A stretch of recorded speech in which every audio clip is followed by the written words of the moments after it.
7월 13일 월요일 새벽예배 본문의 말씀은 잠언 1장 1절에서 19절까지 말씀입니다. 잠언 1장 1절로 19절까지 말씀을 통해서 월요일에 주시는 하나님의 은혜를 함께 나누도록 하겠습니다. 자, 오늘부터 잠언의 말씀을 가지고 함께 아침마다 묵상을 합니다. 잠언은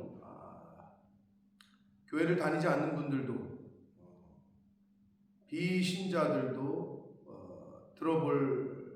많이 들어본 그러한 책이라고 할 수가 있겠고, 또 워낙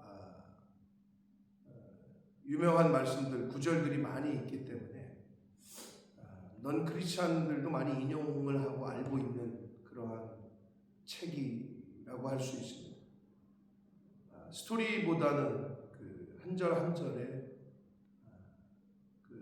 주시는 교훈들이 있기 때문에 오늘부터 시작되는 이 잠언은 아시는 대로 31장까지 되어 있습니다.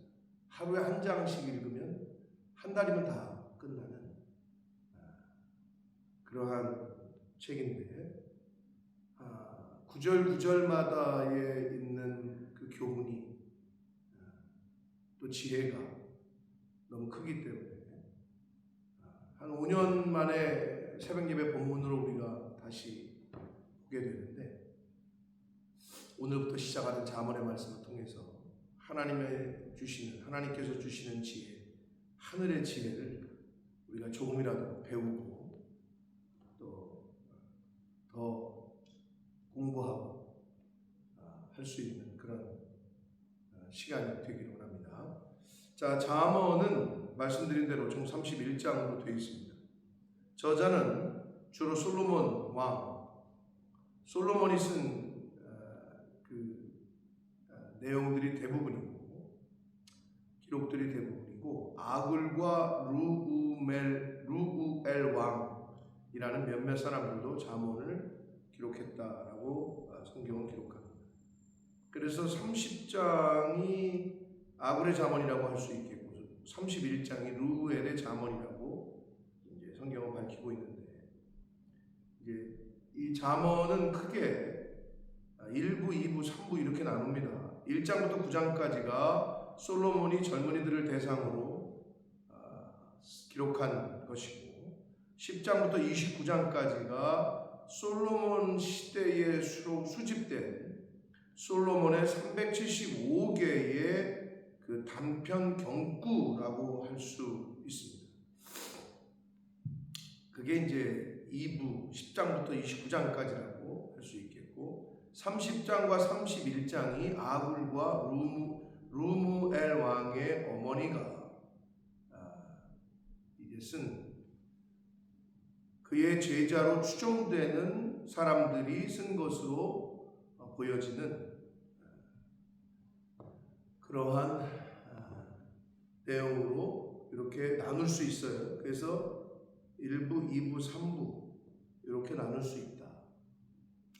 자, 오늘부터 이제 시작되는 이 잠언의 오늘 본문이 1장 1절로 19절인데, 잠언 전체 31장 전체의 서론에 해당하는 부분이라고 말할 수 있습니다. 그래서 오늘 본문은 잠언의 목적을 밝히고 왜 이 잠언을 기록했는지, 그리고 아버지가 아들에게 악인의 유혹을 경계하도록 권면하는 첫 번째 교훈을 제시를 하고 있습니다. 1절부터 7절까지가 잠언의 목적이라고 한다면 8절부터 19절까지가 아버지가 아들에게 주는 첫 번째 교훈이라고 구분할 수 있습니다. 특별히 여호와를 경외함이 모든 지혜의 출발점이라는 주제가 잠언 전체를 놓고 봤을 때 가장 핵심적인, 잠언 전체를 관통하는 핵심적인 사상이라고 할 수 있겠습니다. 자, 오늘 단락 1장 1절로 19절까지를 조금 더 구체적으로 나누자면 1절부터 6절까지는 잠언의 목적과 기능이라고 구분할 수 있겠고, 7절이 이제 여호와를 경외하는 것이 지식의 근본이다. 요 말씀이 잠언 전체의 주제라고 할 수 있습니다. 8절과 9절이 부모의 교훈을 들으라는 권면이고 10절부터 19절까지가 악인의 유혹을 거절해라, 단호하게 뿌리치라 라는 교훈으로 구성되어져 있습니다. 자, 그러면 한 절씩 보면서 오늘 말씀 통해서 주시는 은혜를 함께 받도록 하겠습니다. 자, 1절입니다. 다윗의 아들 이스라엘 왕 솔로몬의 잠언이라 라고 되어 있습니다. 솔로몬과 관련된 지혜의 모음집이다, 이렇게 보시면 됩니다. 그래서 다윗의 아들 이스라엘 왕 솔로몬의 잠언이라고 분명히 출처를 밝히고 있다. 그러나 여러분, 잠언 전체가 솔로몬이 직접 기록한 것은 아니고요. 말씀드린 대로, 앞에서 말씀드린 대로 아굴이라는 사람이 30장, 31장은 르무엘이라는 사람이 기록한 잠언도 포함되어져 있습니다. 그리고 이 잠언이라는 이 말의 뜻은 히브리어 마샬은 단순한 속담이 아니라, 속담 같아 보여요.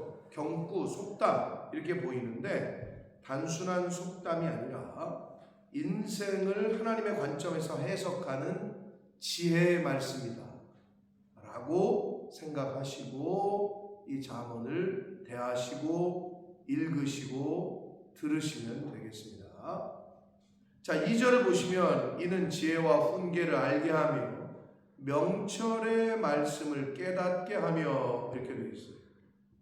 명철은 이 사물을 분별하는 통찰력이라고 말할 수 있겠고, 지혜와 훈계라는 단어가 나오는데 훈계는 도덕적 측면에서의 교훈, 도덕적인 교정, 그리고 훈련을 의미하고, 그리고 이제 호크마라고 히브리어로 써 있는 이 지혜는 단순한 지식이 아니라 이 호크마는 하나님의 뜻에 따라 살아가는 능력을 호크마라고 합니다. 그러니까 세상 지식으로는 하나님의 뜻에 따라 살아갈 능력을 얻을 수가 없어요. 그런데 이 하나님의 말씀인 호크마는 하나님의 뜻을 알고 분별하고 따라 살 수 있는 능력을 주신단 말이에요. 그게 어디서? 이 하나님의 말씀에서, 이 잠언에서, 이 성경 말씀을 통해서만 그 능력을 우리가 알게 되고 배우게 될 수 있다는 겁니다. 그래서 잠언의 목적은 지혜와 훈계와 명철을 배우게 하는 데 있다. 3절을 봅니다. 지혜롭게, 공의롭게, 정의롭게, 정직하게 행할 일에 대하여 훈계를 받게 한다. 공의롭게, 정의롭게, 정직하게, 지혜롭게. 굉장히 좋은 말이지만 요즘 세상과는 왠지 배치되는, 야, 정직하지 않아도 돼, 이기려면 뭐 가끔 거짓말해도 돼, 속여야 돼, 이렇게 말하는 세상이 되지 않았나 싶습니다. TV에서도 그런 게 너무 그냥 무분별하게 나오고 있고, 정직하게 정의롭게 사는 것이 오히려 바보처럼 치부되는 그러한 세상 우리가 살고 있지 않나 한데, 이 잠언은 분명하게 말합니다. 정의롭게, 공의롭게, 의롭게, 정직하게 실천하게 하게 하고 훈련을 받게 하는 데 있다. 근데 뭐가? 이 지혜가. 그래서 여러분, 참된 지혜는, 진정한 지혜는 윤리적인 삶으로도 나타나요. 삶의 변화가 나타나요. 그래서 성경이 가르치시는 이 교훈을 우리가 자세히 보면, 성경에서 말씀하시는 지혜는 우리의 삶과 분리가 되지 않아요. 지혜 따로 삶 따로, 지혜 따로 인격 따로, 그렇게 되질 않아요. 성경에서의 지혜와 인격은 분리되지 않습니다. 불가분의 관계에 있다. 자, 4절 봅니다. 어리석은 자를 슬기롭게 하며 젊은 자에게 지식과 근신함을 주기 위한 것이다. 잠언은 어리석은 자, 젊은이들을 위한 책이라고 말씀합니다. 슬기롭다는 것은 미숙한 사람이 신중한 사람이 되는 것을 의미하고요. 그리고 여기서 이 젊은 자에게 지식과 근신함을 주기 위한 것, 지식이라고 했는데 이거는 단순한 정보가 아니라 삶을 바르게 살아가는 지식을 말합니다. 굳이 영어로 말하자면 knowledge가 아니라 지혜라고 번역되는 wisdom, 슬기, 지혜, 이런 측면으로 우리가 바라보는 것이 맞습니다. 그것이 잠언이라는 거예요. 그것이 하나님의 말씀이라는 거예요. 5절 봅니다. 지혜 있는 자는 듣고 학식이 더할 것이요 명철한 자는 지략을 얻을 것이다. 여기서 이 지략이라는 말은 원래 의미는 밧줄을 당기다 이런 뜻이거든요. 조정하다. 그리고 이 방향키를 말하는 거예요. 방향키.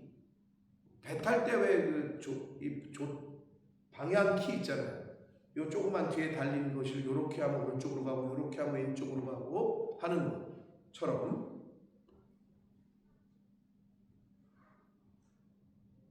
그런 능력을 이 잠언을 통해서 하나님의 말씀을 통해서 우리가 얻을 수 있을 것이다 라고 말씀을 합니다. 6절에 잠언과 비유와 지혜 있는 자의 말과 그 오묘한 말을 깨달을 것이다. 그래서 잠언은 하나님의 말씀은 비유와 수수께끼와 격언 등을 이해하는 데 도움이 됩니다.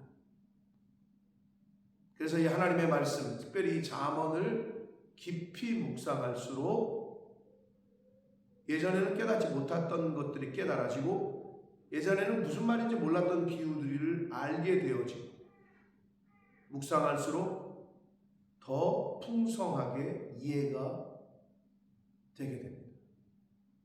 깨달음이 온단 말이에요. 그래서 읽어야 되는 거고 더 묵상을 해야 되는 것이다. 자, 7절 봅니다. 이 7절이 많은 사람들이 알고 있고 또 아주 유명한 구절인 동시에 잠언 전체를 관통하는 핵심 구절이라고 했습니다.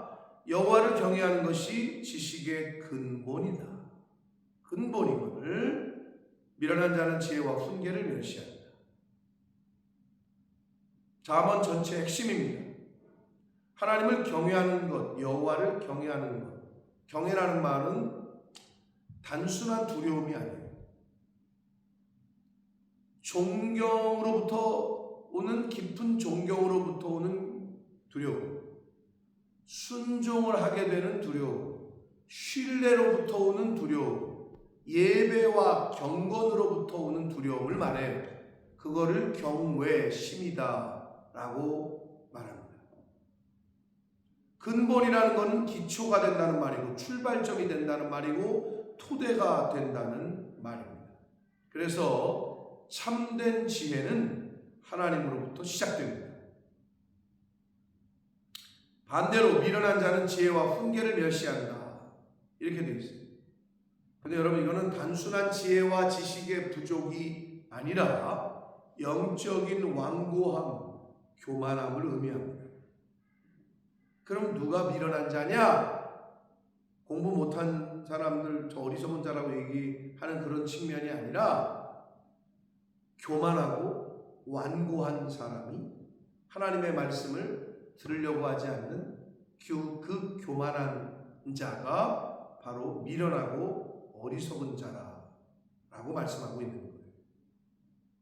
자, 8절부터는 이제 아버지가 부모가 아들에게, 아비가 아들에게 주는 교훈으로의 형식을 따라서 이야기하는데 내 아들아 내 아비의 훈계를 들으며 내 어미의 법을 떠나지 말라. 아버지는 아들에게 부모의 교훈을 들으라고 말하고 있어요. 여러분 우리나라도 마찬가지입니다만은 이스라엘에서도 신앙교육의 중심은 가정이었어요. 아버지가 아들에게, 또 아들이 손주에게, 손주가 그 아들에게, 이게 대를 이어서 가정에서부터 하나님을 알게 하고 가르치고 성경 말씀을 가르치는 것, 이것이 신앙교육의 핵심이었다. 신앙교육의 중심이 가정이었다라는 겁니다. 9절 봅니다. 이는 내 머리에 아름다운 관이요 내 목에 금사슬이다. 부모의 교훈은 머리에 면류관, 화관과 목에 금목걸이, 목의 장식에 비유를 한단 말이에요. 그래서 이 말씀은, 이 지혜가, 부모님이 주시는 교훈이 사람을 아름답게 만든다는 의미입니다. 하나님의 말씀을 잘 듣고 순종하면, 부모님의 말씀을 잘 듣는 자녀는 결국 그 인생이 잘 돼요. 아름다워집니다. 풍성해져요. 10절 내 아들아 악한 자가 너를 꿰을지라도 따르지 말라. 이거는 뭘 얘기합니까? 유혹이 반드시 찾아온다는 것을 전제합니다. 악한 자의 유혹은 반드시 옵니다. 근데 문제는 이 유혹이 오는 것, 유혹 자체보다는 그 유혹에 내가 동의하고 그걸 따라가느냐, 아니면 유혹이 와도 그거를 철저하게 거절하고 거부하고 끊어내느냐, 이것이 중요하다는 거예요. 11절 그들이 내게 말하기를 우리와 함께 가자. 우리가 가만히 엎드렸다가 사람의 피를 흘리자. 죄 없는 자를 까닭없이 숨어 기다리다가 12절 수월같이 그들을 산채로 삼키며 무덤에 내려가는 자들같이 통으로 삼키자. 아주 무서운 말 같은데요. 오늘날 어찌 보면 직접적으로는 이렇게 안 가리킬지 몰라도 이것과 거의 비슷한 요구들을 세상이 하고 있습니다. 남의 걸 빼앗으라고, 속여서라고 네가 이기고 저들을 짓밟아야 된다. 딛고 올라서야 된다. 근데 여기서 여러분 우리라는 표현이 반복이 돼요. 그래서 여러분 죄는요 혼자서는 잘 못 져요. 죄를 짓는 데에는 집단성이 따르는 경우가 많아요. 집단성이 뛰어요. 그래서 중요한 거예요. 내 주변에 누가 있는지가.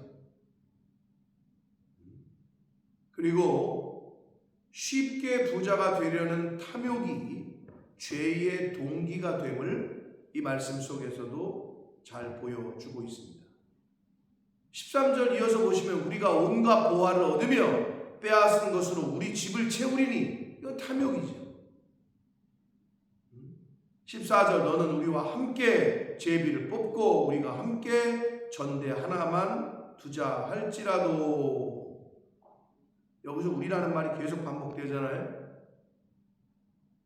그래서 여러분 주변에 어떤 사람들, 어떤 친구들을 내 주변에 두느냐는 아주 굉장히 중요합니다. 15절 내 아들아 그들과 함께 길에 다니지 말라. 내 발을 금하여 그 길을 밟지 말라. 죄는 처음부터 여러분 가까이 하시면 안 됩니다. 그 길에 함께 걸어가지 말라고 성경은 말씀하고 있습니다. 내가 가는 내 인생의 길이 누구와 함께 가고 있고 어디를 가고 있고 무엇을 위해 가고 있고 너무 중요합니다. 여러분의 인생길은 어디를 가고 있어요? 목적지가 어디예요? 첫째. 그리고 누구랑 가고 있어요? 그리고 왜 가고 있어요? 이런 질문에 스스로 대답을 할 수 있어요. 저와 여러분의 가는 길이 예수의 길이 되시기를 축복합니다. 좁은 길이 되시기를, 힘들더라도 어렵더라도 예수의 길을 걸어가는 저와 여러분 되시기를 축복합니다. 자, 16절 보면 대저 그 악인들의 길로 가는 그 길과 그 발은 악으로 달려가며 피를 흘리는데 빠르다. 악인들은요, 죄를 짓는데 엄청 빨라요. 그리고 이게 왜 빨라지느냐? 처음에는 주저주저해요. 왜? 하나님이 주신 양심이라는 게 있거든요. 그런데 죄를 짓다 보면 죄가 습관이 되면 한 번이 두 번 되고 두 번이 네 번 되고 이러면 양심이 무너지고 무뎌져요. 그럼 이게 빨라져요. 그 비유를 17절 새가 보는 데서 그물을 치면 헛일이겠거늘 그들이 가만히 엎드리면 자기의 피를 흘릴 뿐이요 숨어 기다리면 자기의 생명을 해할 뿐이니 이익을 탐하는 모든 자의 길은 다 이러하여 자기의 생명을 잃게 한다. 이렇게 되어 있습니다. 여러분, 새가 그물을 보면 피한다는데 악한 사람은 그러지 않는다는 거예요. 자기 멸망을 향해 달려간다는 거예요. 악인은 남을 해치려다가 결국 자기 자신을 망하게 한다라고 성경은 말하고 있습니다. 죄의 특징은요, 다른 사람도 파괴하지만 근본적으로는 자기가 파괴돼요. 자기 파괴적인 것이 죄의 특징입니다. 그리고 과도한 욕심, 탐욕은 결국 생명을 빼앗습니다. 돈을 과도하게 사랑하고 탐욕을 품잖아요. 돈 때문에 사람을 죽여요. 생명을 빼앗는다. 우리가 요즘 너무나도 보고 있지 않습니까? 이거는 그때나 지금이나 마찬가지입니다. 사랑하는 성도 여러분, 오늘 이 잠언을 시작하면서 우리가 첫 서론에 해당하는 1절부터 19절까지 말씀을 봤습니다. 오늘 본문에서 주시는 가장 핵심적인 교훈은 여호와 하나님을 경외하는 것이 모든 지혜의 출발점이라는 것, 이거를 잊으시면 안 돼요. 참된 지혜를 교육이나 경험보다 하나님과의 관계에서 시작해야 함을 성경은 말씀을 해 주시고 있습니다. 진정한 참된 지혜는 신앙과 하나님과 분리할 수 없습니다. 하나님을 아는 것이, 하나님을 경외하는 것이 모든 지혜의 출발점입니다. 그리고 하나님을 알고 하나님의 말씀을 듣고 읽고 묵상하고 하면 그것이 내 언행으로, 말로, 행동으로, 삶으로 나타나게 되어 있습니다. 그렇기 때문에 하나님의 말씀을 듣고 읽고 배우는 사람들은 세상 사람들보다 더 의롭고 더 공정하고 더 정직하게 사는 것, 그것이 지혜입니다. 또한 신앙교육은 가정에서부터 시작된다는 것, 이것을 잊지 마시고, 그렇기 때문에 결혼도 믿음이 있고 하나님을 잘 경외하는 사람들과 하는 것이 그래서 중요한 거예요. 그래야 그 가정에서 낳은 자녀들에게 하나님의 말씀, 신앙을 가르칠 수 있기 때문에 가정은 첫 번째 신앙 학교임을 잊지 마시길 바랍니다. 그리고 탐욕은 사람을 파괴한다는 것.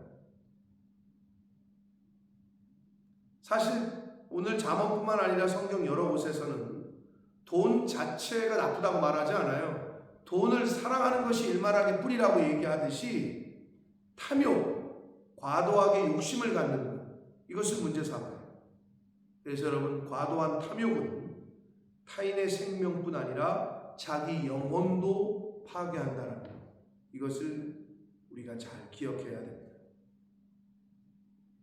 사랑하는 성도 여러분, 오늘 주신 말씀 한 절 한 절 여러 가지 교훈이 있지만 특별히 지금 말씀드린 것들 중에 꼭 기억하시되 하나님과의 관계, 하나님을 아는 것, 하나님을 경외하는 것, 이것이 모든 지혜의 출발점이라는 것, 이것만은 절대 잊지 마시고 우리가 인생을 살면서 하나님과의 관계를 잘하기 위해서, 여러분 사람과의 관계를 잘하기 위해서도 자꾸 만나고 대화하고 그러면 오해가 없잖아요.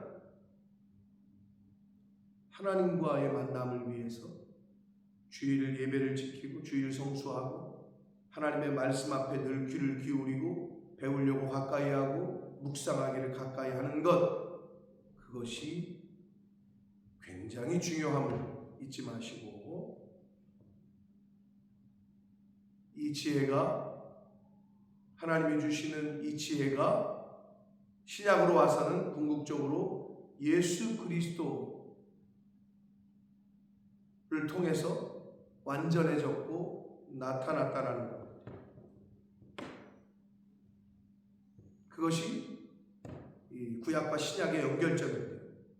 그래서 우리가 예수를 그리스도로 아는 것, 그리고 예수 그리스도의 삶을 따라 살려고 힘쓰고 애쓰는 것, 그것이 바로 지혜 있는 자의 삶이고 모습임을 잊지 마셔서 구약의 잠언뿐만 아니라 신약의 예수 그리스도의 삶과 말씀들을 잘 읽고 듣고 배우는 데 힘쓰셔서 하나님을 경외하는 것이 지식의 근본이라, 지혜의 근본이라 하신 말씀을 우리의 삶 속에서 그 말씀이 나타나고 증거되어질 수 있는 그러한 오늘을 사시고 남아있는 인생을 살아가시기를 예수 그리스도 이름으로 축복합니다. 살아계신 하나님 아버지, 감사와 찬송과 영광을 올려드립니다. 오늘도 생명을 주시고 새날을 허락하시고 하나님의 말씀을 들을 수 있는 복과 은혜를 주시니 감사합니다. 여호와를 아는 것이, 여호와를 경외하는 것이 지혜의 근본이라 하셨습니다.